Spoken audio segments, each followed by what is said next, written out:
everybody like in the communities will be the pioneers of one of the biggest breakthroughs in blockchain technology. Yeah, we're pretty much making history right now. Everyone in the internet computer ecosystem is part of history in the making. So.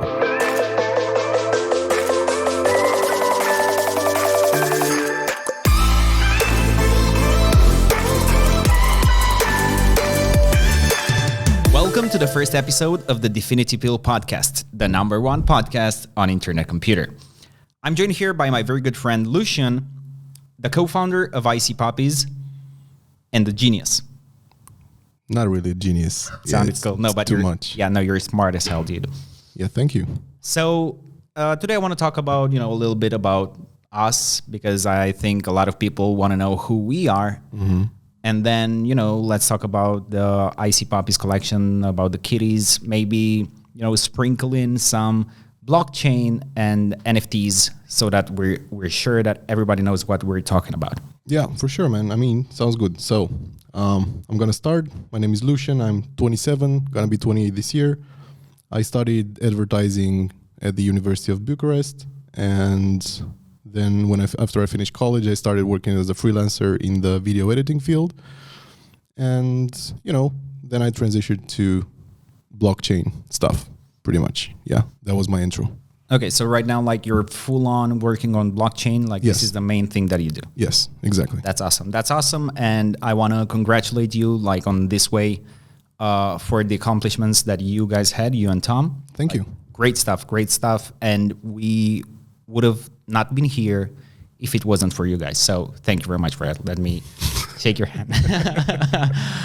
That's cool. Right, so that leaves it to me. My name is Alex. I'm also 27. I will turn 28 this year. 5 or 6 years ago, together with my brother here, who's behind the cameras, we started a company and we do videography. We still do that right now. We still have that company. We have the clients. But I would say 70 or 80% of our time is in the blockchain as well as you guys. Yeah, blockchain is much more fun than anything else. It's a lot more fun. Yeah, and it's having a regular job can get repetitive, and here it's always something new and you can build, and that's awesome. Yeah. So I think we all started our journey in blockchain in late 2017 when we bought the top. That was actually when we got into crypto, but I think we heard about Bitcoin, for instance, I heard about Bitcoin in 2013. I was taking these video editing classes here in Bucharest, and one of my teachers actually pulled me aside after the classes, and he told me, what do you know about Bitcoin? I had no clue what Bitcoin is, because back then the level of information over the internet was much smaller than it is today. So yeah, he showed me this Bitcoin stuff, and he said, the price of one Bitcoin right now is like 125 or something dollars per Bitcoin. And I was 18, I had no money, and I was very skeptical about what that Bitcoin was, because, here in Romania, people are very skeptical when it comes to making money online and all that stuff. Yeah, and let's tell the viewers why people in Romania are so skeptical. So this is a story that I'm sure all the parents have told their children. Back in, I don't know, maybe the 90s or something, there was this Ponzi scheme called Caritas, where people would go with a sum of money, and they would deposit it to this corporation, to this business, and then 1 or 2 weeks later, they would get a call and they would receive back 10 times the money. Yeah. Which is crazy. If you told somebody now, give me any kind of money and I'll give you 10 times the money, people would be that's a scam. But then again, in crypto, that also happens a lot. So we never learn. Yeah, you just have to know what to invest in to be safe out there. Yeah, and don't follow the price, follow the development. Yeah, the technology, the team, the problem that it solves. So yeah, it's less about the price, it's more about what they have to offer. Yeah. So the three of us, me, you, and Andy here, we all have a background in videography. So you and me, we're both video editors, while my brother is a camera operator. And then there is Tom, which is the most academic of all of us. Yeah, he's the smartest of us all. He's a doctor. Yes. Yeah. So shout out to Tom. Maybe we can add a picture of. Yeah. Cool. So I think Tom will also have, like make a segment, something we can have him here because he lives in a different city, like 3 hours away if you go with the car. So maybe we can, add him in here. Yep. So you heard about Bitcoin in 2013, but you were like too young, and even at $125, it was so expensive for me. It was expensive for everyone, pretty much. Yeah, and it was like a gamble. And even if you were to buy like some Bitcoin, like it wouldn't really have mattered. Like you would have been a billionaire, like a millionaire by now. So yeah, probably would have sold it when it went up or down like 10%. So I would, but yeah, we pretty much got it for real into crypto at the end of 2017 with a lot of other people, I assume. Yes, and what we did in 2017 is like it was super popular back then to buy mining power from those cloud mining services. Yeah, cloud mining. I think we won't mention the name of that, but it was like a total scam. And our mining service was supposed to start like in 3 months, and then that was in December when we bought it, and by March, like the top had already happened, and it went downhill, and they just closed our subscriptions, and they just basically took away our money. Yeah, so back then I think I invested like $800, $850, and everything I got back was like $27. Yeah, nothing. I remember I was saying like, dude, we should sell our houses and buy mining power, and that was so crazy. We would have been like homeless, and that would have been like the worst deal in the history of deals. Yeah, it would have been stupid as hell. Yeah, I personally like lost like 100% of the money that I put in 2017. Yeah, I never sold actually. So when 2021 came, that Bitcoin actually went up in price. So yeah, it's okay. I got some of it back. I stopped, caring about crypto as soon as everything like disappeared.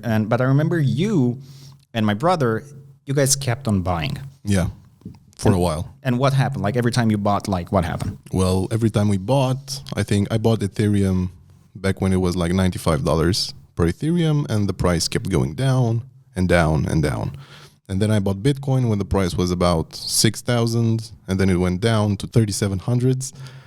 And I bought more, and then it started going up, and then it hit a resistance level, then it went down again for like 2 years or something like that. You were patient enough, to wait it out? Yeah, I'm patient in general. That's one of my perks. So yeah, because what I like to do is I like to trade stuff, and then it's crazy. No, I like my holdings are, usually I don't trade. I only trade like with small amounts, and I found out that's less exciting but safer. Yeah. Right. So 2021 happened. Actually, not even, no. So let's fast forward to 2020, because in February, we, the two of us have moved to a different city to help a friend and his business. Yeah. And I remember in March, so we moved out in February. Yeah. And then in March, I remember like the whole pandemic thing started. Yeah. And like there was a lot of uncertainty. And I remember the prices had dropped to like 4K or something. Yeah, 3,700 or something. That was the bottom, I think. Yeah. Crazy.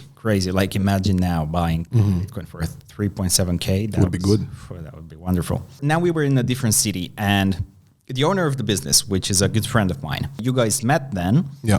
And I remember you were so like bullish on Bitcoin. Yeah. Like Bitcoin was maybe like $8,000 or something. I think it was like 10 grand. Somewhere, like somewhere around there. And I think he had just recently heard about it, so he didn't like have a history with Bitcoin like me and you did. And I was neutral. Like I didn't care. I didn't believe it if it went up or down. I wasn't invested in it anymore, so it didn't really matter to me. But I remember you had a bet with this guy. Yeah. And you told him. So the bet was like he was interested in buying Bitcoin, but he didn't know too much about what it does or whatever.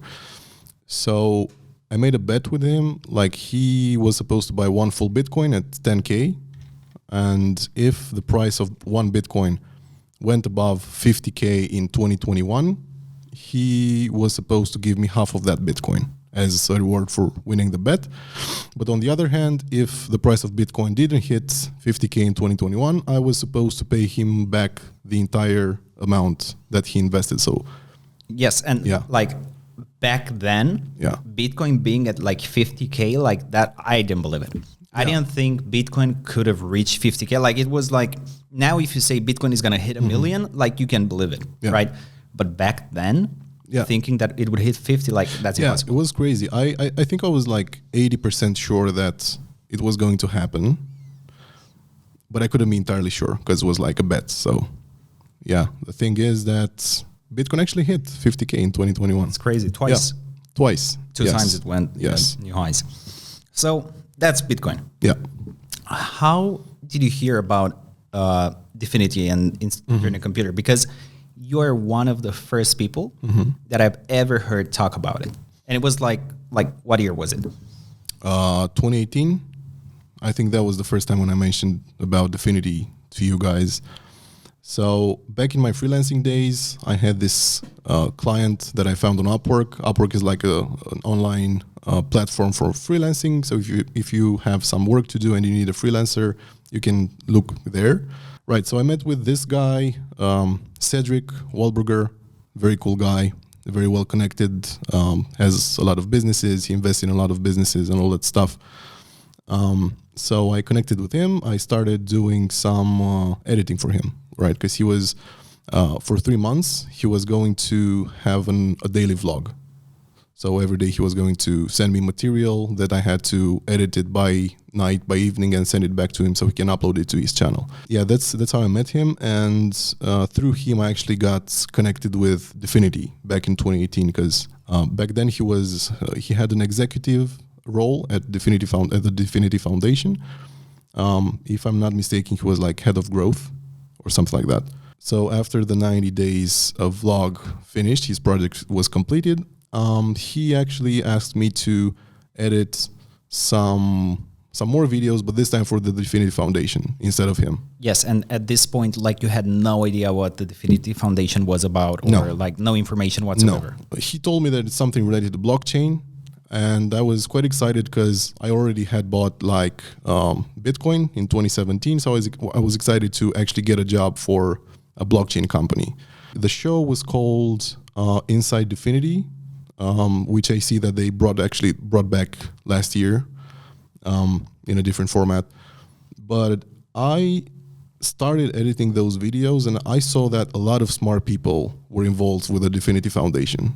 Even though I had no actual clue about what they did, I was smart enough, I guess, to understand that a lot of people that come from, Facebook, Google, and other tech giant companies, they got together and started working for the DFINITY Foundation. I understood that it's something more to it than I understood back then.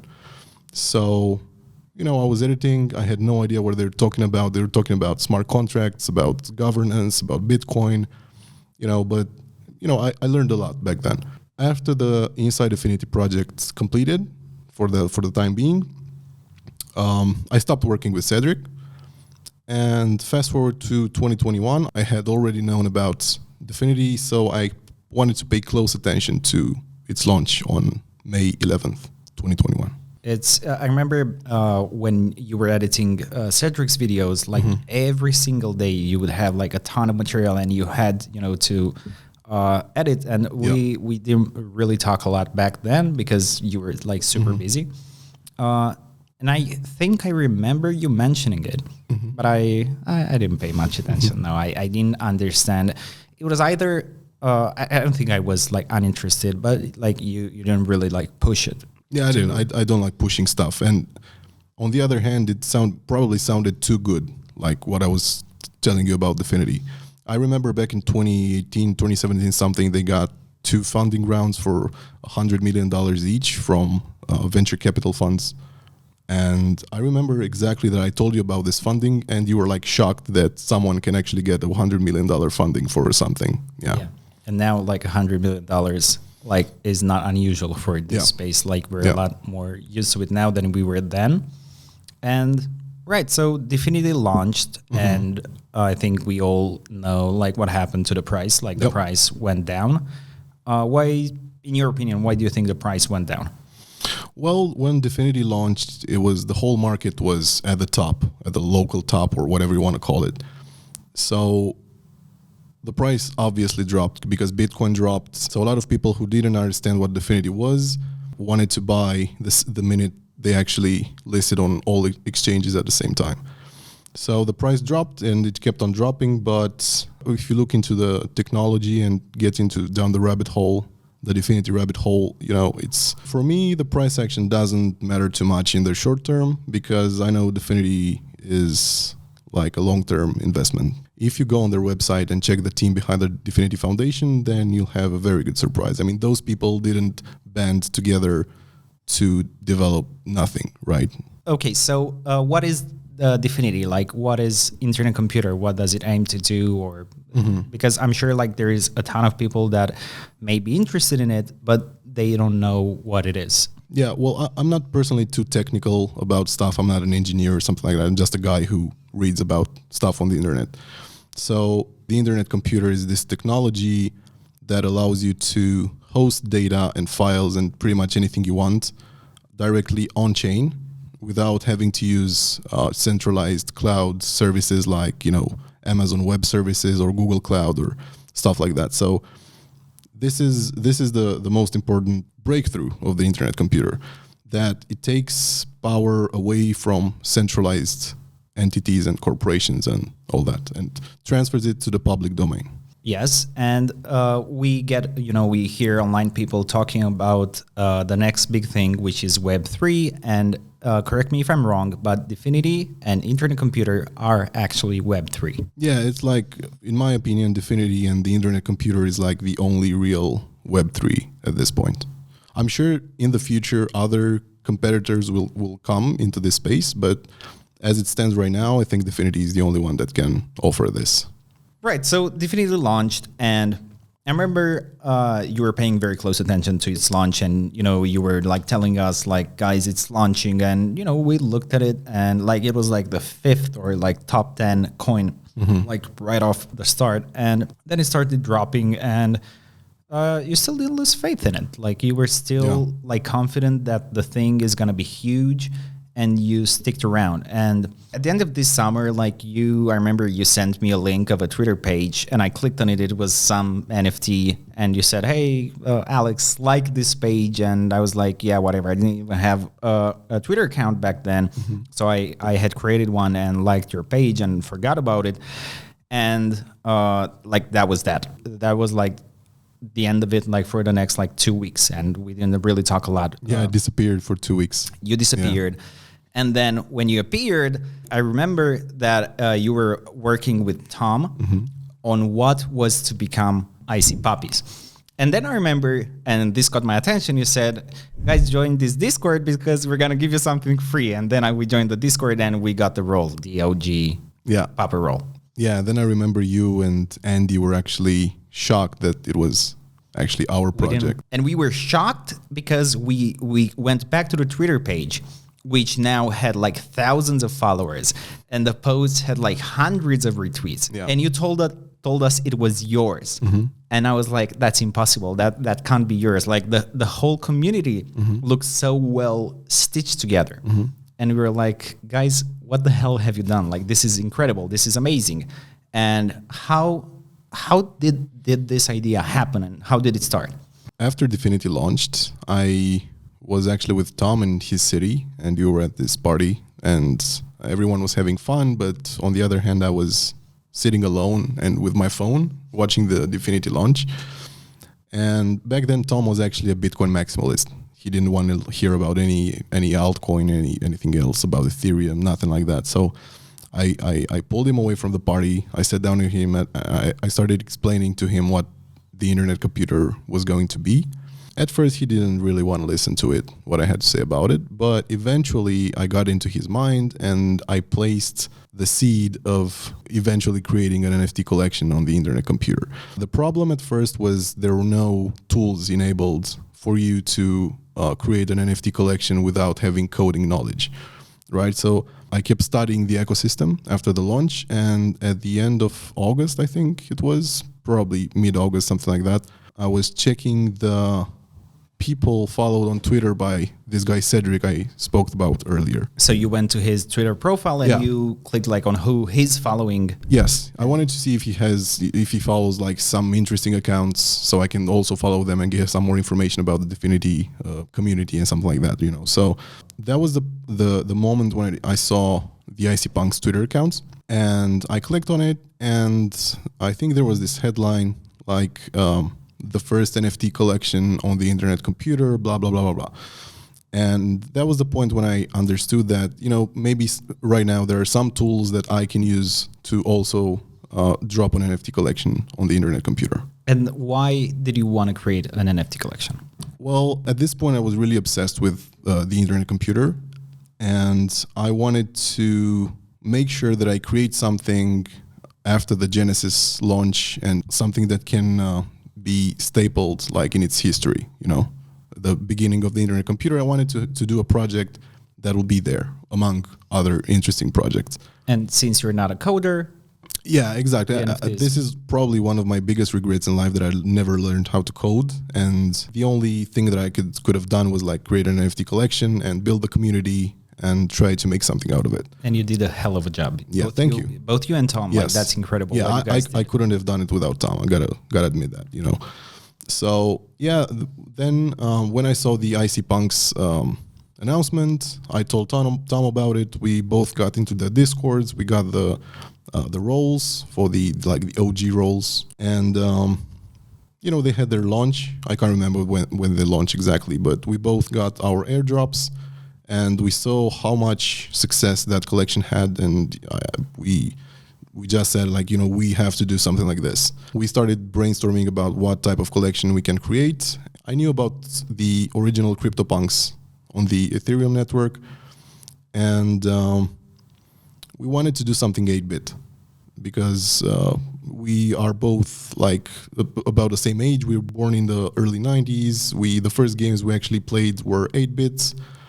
And it has like this nostalgia feeling about it for us, so we wanted to do something like that. We came up with a lot of ideas, but none of them had like the viral factor. Can you give us like an example? Like what were some of the ideas like before Icy Puppies? Well, one of the ideas was like to create like these bows and arrows with different heads and like feathers, and that are like interchangeable and stuff like that. Another idea was like to create some frogs, I think, or other animals. Tom had to go to sleep because it was like midnight. We took a break from brainstorming. He had to go to the dental office the next morning because, he's a dentist, as you said. He's the unofficial dentist of the internet computer. Exactly, yeah. Yeah, so I couldn't go to sleep because whenever I get an idea stuck into my mind, or a problem or an issue, I cannot sleep until that thing is solved, right? So I started thinking about ideas, what NFT collection to create, and I realized I was overcomplicating stuff. So I took a step back and I started looking at the CryptoPunks collection, and then I wanted to find something like to add a twist to it. Yeah, so I didn't want to copy the CryptoPunks one-to-one because I don't do that in general. Like if I take inspiration from something else, then I like to add my own twist to it, So I thought about what else is viral in the crypto space at that point. So was this dog coins, all the dog coins like Dogecoin, Shiba Inu, whatever, Kishu Inu, whatever, Doge. Yeah, I decided it might be a good idea to combine both, like CryptoPunks and Dogecoin. So that night I opened Photoshop, and I started drawing dogs and assets and stuff like that. And the next morning when Tom got up to go to the office, the whole collection was pretty much done. Like with all the assets and whatnot? I think realistically it was like maybe 20% done. So the body was done, and then I started thinking about what assets to add to it. I had like, 2 caps, a couple of glasses, and that's it. The whole collection, the whole design process took like, I don't know, maybe a week or 2, something like that. And I remember when you pretty much had a close to final product, and I started paying attention to the Twitter page and realized it was yours. Like they looked amazing. I was like, there is no way you guys made them. Like crazy. And the engagement and the ways you would manage the community. Yeah, well, on the community management side, we are lucky that both me and Tom are like natural gamers. You know, we've played computer games all of our lives. And our whole lives. And, you know, Tom was actually a community admin on different communities, gaming communities. Myself did the same thing for a couple of years, actually.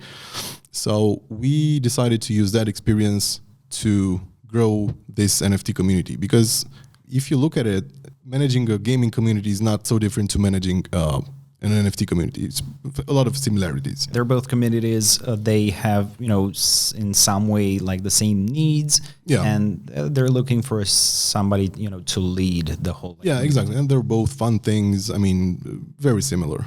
For how long have you guys, you know, marketed the whole collection? And when did you guys launch? Like, what was the meta back then? Who launched before you? Who was about to come?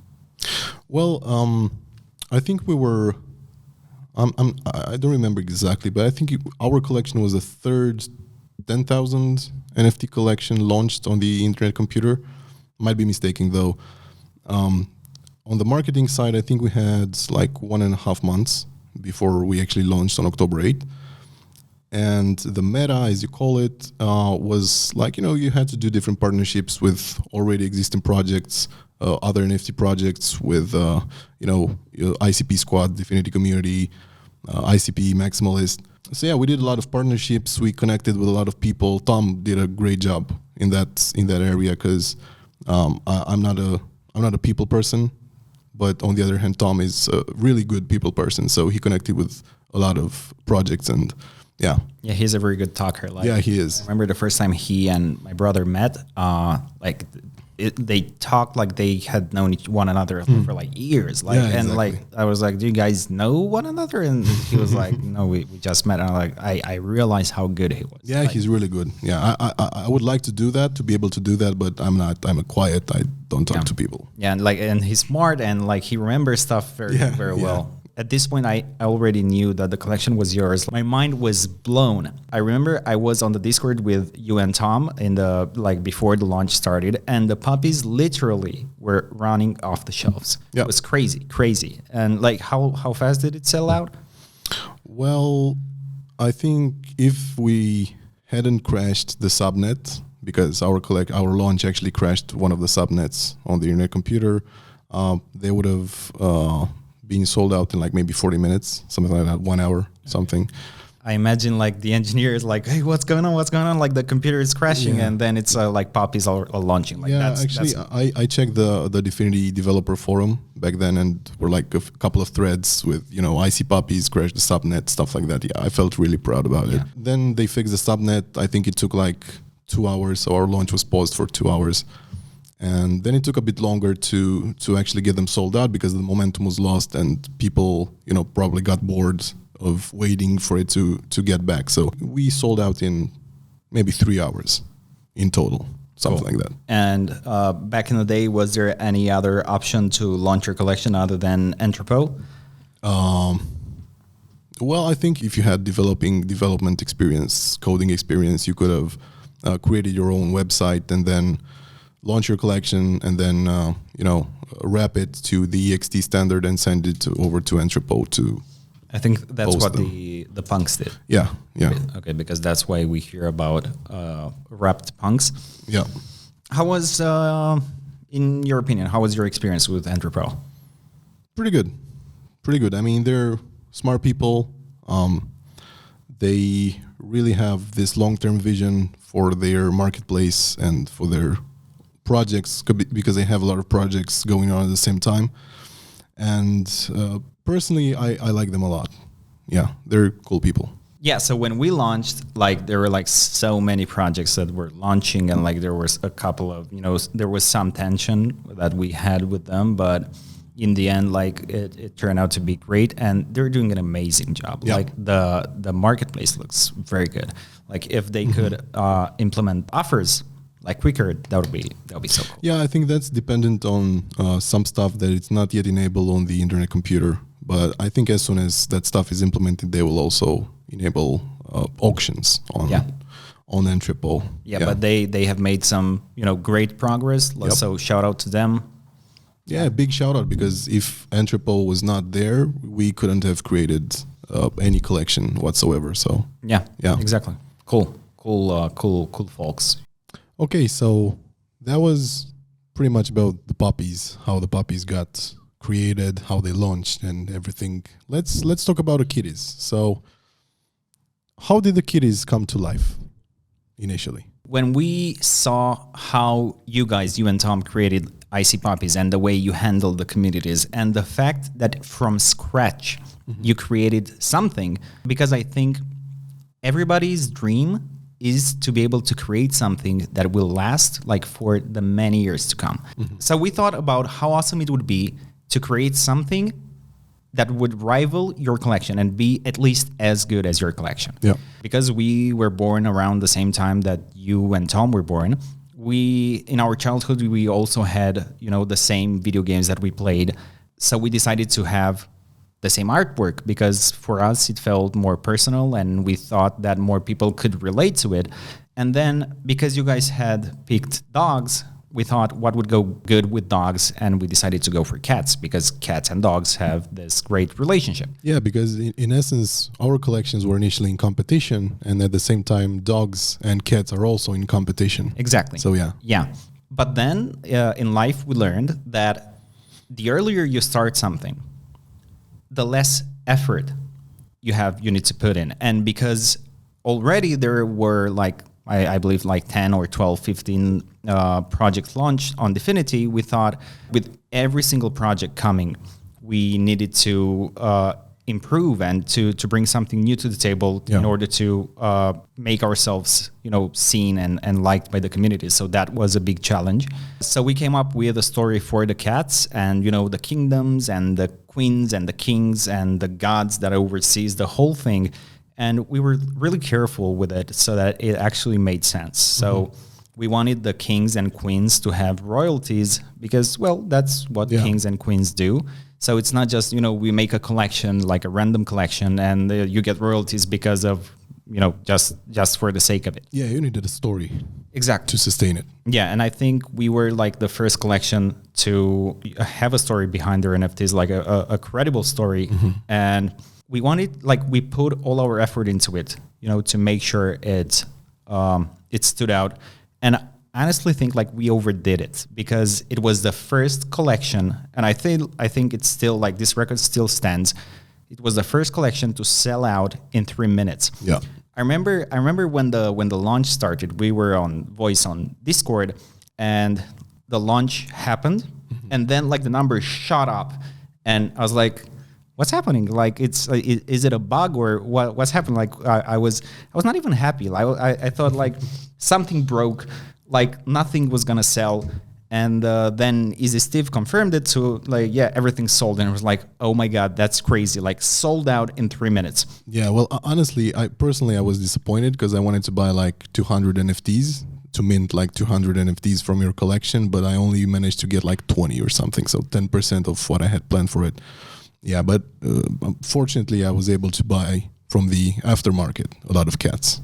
Yeah. Yeah. No, it's crazy. It's crazy how when you put your mind to do something and you're consistent and you really try, everything works out in the end. But I wouldn't say it was an easy journey. It was like all the time something would come up and a new problem and a new problem. And then you fix that and then another one.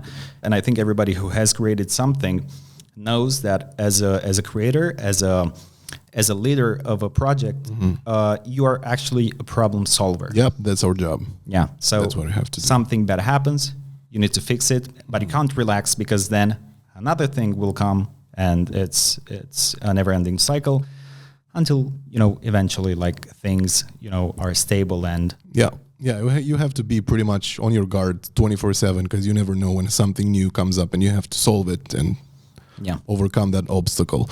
That's one thing I personally like about you guys, about you and your brother, that you are great problem solvers. And when I heard you also wanted to to launch a collection, then that you actually chose cats, which go hand in hand with our puppies, I knew that we can actually do something together, right? And so after I saw that you managed to build a lot of hype behind your collection, and me and Tom initially wanted to wait for you guys to actually launch your collection first, and then start talking about making a partnership or a strategic partnership, as we called it. As we saw that you are very good hype builders, then we actually reached out to you and we actually started talking about merging our teams eventually. Since our vision is, to build something long-lasting from the beginning of the internet computer, we actually wanted to merge with you guys because you are very capable and because we know that all four of us can build great stuff together.